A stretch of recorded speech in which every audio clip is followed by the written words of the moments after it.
Môre gemeente. Môre. Dit is vandag baie lekker om van julle te gesels oor eerskomende Saterdag se bazaar. Dis een van ons groot geleenthede gedurende die jaar, nie net vir fondsinsameling nie, maar ook vir lekker saamkuier en sommer die gemeenskap uitnooi en natuurlik lekker saam eet. Soos julle gesien het, is al verskeidenheid tafels beskikbaar. Die bazaar begin amptelik 9:30.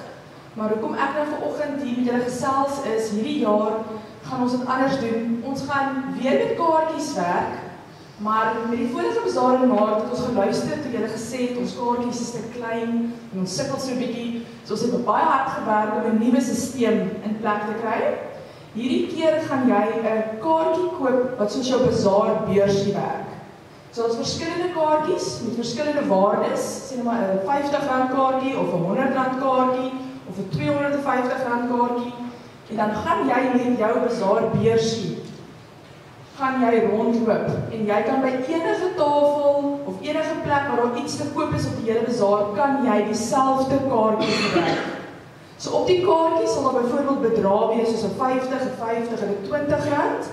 En as ek by die pannekoektafel kom en ek koop 2 pannekoeke vir R20, dan gaan hulle die R20 doortrek. Dan het jy nou R20 minder in jou bazaarbeursie. So ons hoop dat dit makliker gaan werk, lekkerder gaan werk, die kaartjie toue korter gaan maak, die organiseerders met die tafels en werk makliker gaan maak. Maar nou die voordeel wat ons as gemeentelede het is, julle mag al hierdie week by die kantoor kom kaartjies koop.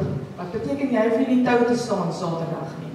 So as jy wil, kan jy Maandag tot Vrydag tussen 10 en 1 by die kerkkantoor kan kom kaartjies koop en dan kan jy dit Saterdag gebruik. En die van julle wat nou nie in die week by die kerkkantoor uitkom nie, Saterdag sal die kaartjieverkope alreeds om 9 uur oop wees. So wanneer ons klaar geopen het en Dominee Heinrich sê amen en die kerkbazaar is oop, Saterdag 9:30, dan het jy al jou kaartjie.